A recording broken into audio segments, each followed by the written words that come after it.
Em nome do Pai, e do Filho, e do Espírito Santo. Amém.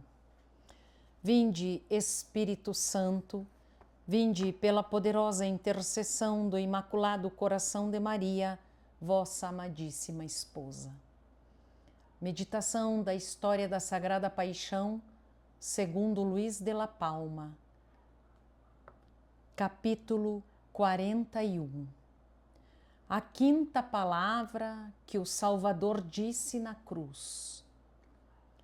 Depois, sabendo Jesus que tudo estava consumado, disse, para que se cumprisse a Escritura até o fim: tenho sede. Muitos dos que ouviram aquelas lastimosas palavras que o Salvador dissera com tanto clamor, fizeram piadas e deram risadas, pois ele falara em hebraico e nessa mesma língua chamou 2 vezes: Eli, Eli. Os que estavam presentes responderam-lhe zombando: eis que ele chama por Elias. Talvez tenham sido os sacerdotes e os magistrados que disseram isso, rindo por causa da semelhança que há entre os nomes Eli e Elias. E logo a brincadeira chegou aos ouvidos dos soldados, que são gente sempre atenta a tudo o que pode ser motivo de zombaria e piadas.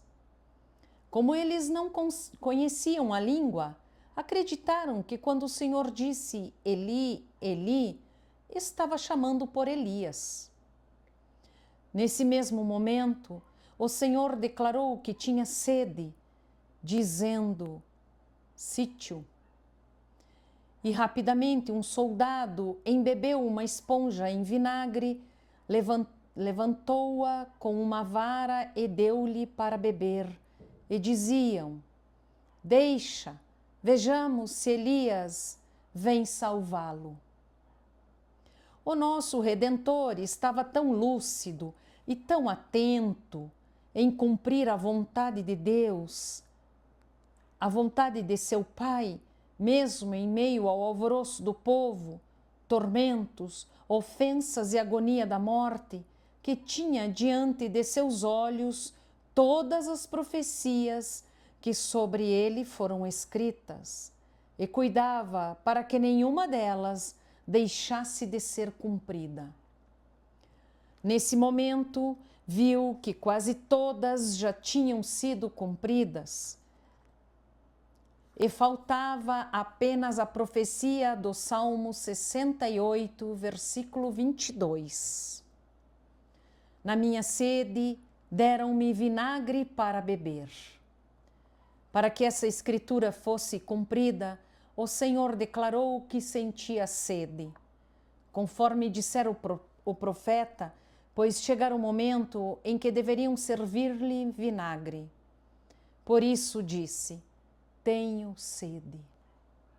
Sem dúvida, era uma sede corporal que o afligia, a angústia que sentira no Horto das Oliveiras e que o fizera suar sangue, os tormentos que sofrera na noite anterior, as caminhadas que fizera de um lado para o outro, as dores gravíssimas que sentira por estar pendurado na cruz e a quantidade de sangue que derramara nela.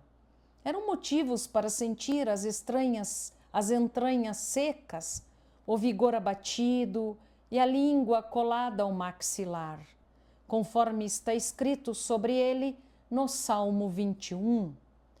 Seco está meu paladar, como um caco, e minha língua colada ao maxilar. Era tanta a sua necessidade e a solução era tão simples quanto uma jarra de água, mas ele não a pediu. Apenas declarou que sentia sede. Como se estivesse entre amigos que quisessem o seu bem e que, ao saberem de sua sede, logo ofereceriam algum alívio. Ó Virgem Santíssima, O que não terá sentido o vosso piedoso coração ao ouvir essas palavras? E quando vistes o que os seus inimigos deram ao vosso filho para beber, sem que pudesseis oferecer-lhe a água, que prestes a morrer, ele pedira tão modestamente.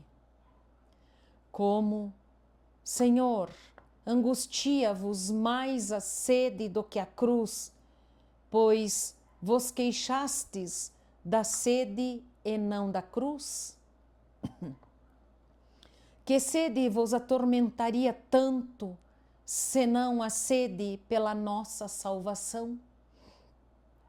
Foi como se nos dissesseis claramente: os vossos males causam-me mais dores do que os meus, e sinto mais as vossas culpas do que os tormentos da cruz. Se esta é, Senhor, a vossa sede, as lágrimas da minha conversão e as minhas penitências poderiam curá-la. E eu, mais cruel do que os vossos inimigos, não vos ofereci esse alívio.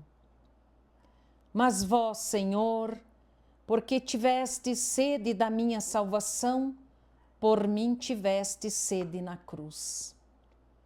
Por isso não vos queixastes da cruz, pois o vosso amor era maior que os vossos tormentos. Depois de beber com tanta resignação do cálice amargo que vos foi oferecido no Horto das Oliveiras, tiveste sede para beber de muitos outros, se o vosso Pai ordenasse. E foi essa sede que declarastes ao dizer: tenho sede. Bendita seja, Senhor, a vossa caridade, que as torrentes de água não puderam apagar. Se visseis um homem que com tanto ardor fosse capaz de beber toda a água de um rio caudaloso, e depois disso ainda dizer que tem sede, ficaríamos admirados. Mas o vosso amor, Senhor, era tão forte que, conforme está escrito sobre vós, entrastes em alto mar e fostes inundado pela tempestade. Salmo 68. As águas encheram o interior de vossa alma e ainda assim dissestes que sentíeis sede.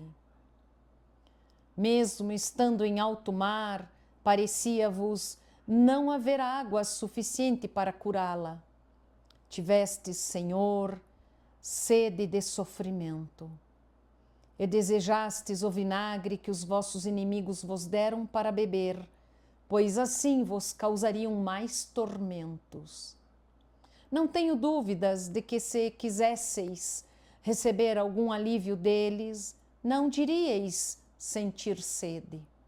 Mas, sabendo que ele vos daria um vinagre, e para que se cumprisse a Escritura e provasseis esse tormento, dissestes em alta voz: tenho sede. Havia ali perto um vaso cheio de vinagre. Era costume deixá-lo à mão nessas ocasiões, para o caso de uns condenados desmaiarem e ser preciso reanimá-los, pois o vinagre, sobretudo quando misturado com erva de isopo, tem a capacidade de dar forças e reanimar quem desmaia. Como os soldados estavam zombando do Senhor, dizendo que chamava por Elias, quando ele declarou que tinha sede, um soldado quis tornar a zombaria ainda mais solene e imediatamente saiu correndo para lhe dar vinagre. Ele agiu assim para curar a sua sede e para animá-lo e para deter o seu espírito e a sua força, para ver se Elias viria a libertá-lo. Como o Senhor estava pendurado no alto da cruz e não poderia beber da jarra, o soldado pegou uma esponja e embebeu-a no vinagre.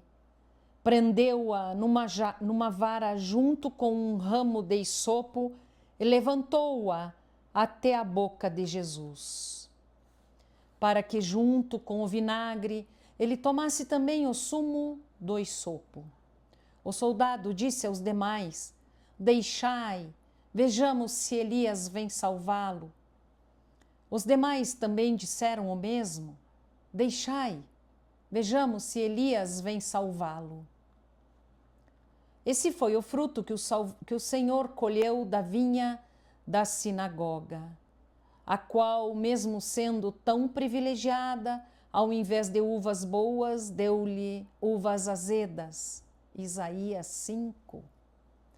E ao invés de vinho, deu-lhe vinagre para beber. Esse foi o consolo que o Senhor recebeu quando teve fome e sede, para condenar a nossa gula. Com essa música, entretinham-se no momento da refeição. Mesmo assim, o Senhor bebeu o vinagre. O manso cordeiro não recusou a oferta que com tanto escárnio e crueldade lhe ofereceram os seus inimigos, mas aceitou-a para cumprir as Escrituras e para demonstrar a sua mansidão e caridade. E logo depois disse: tudo está consumado. Em nome do Pai, e do Filho, e do Espírito Santo. Amém.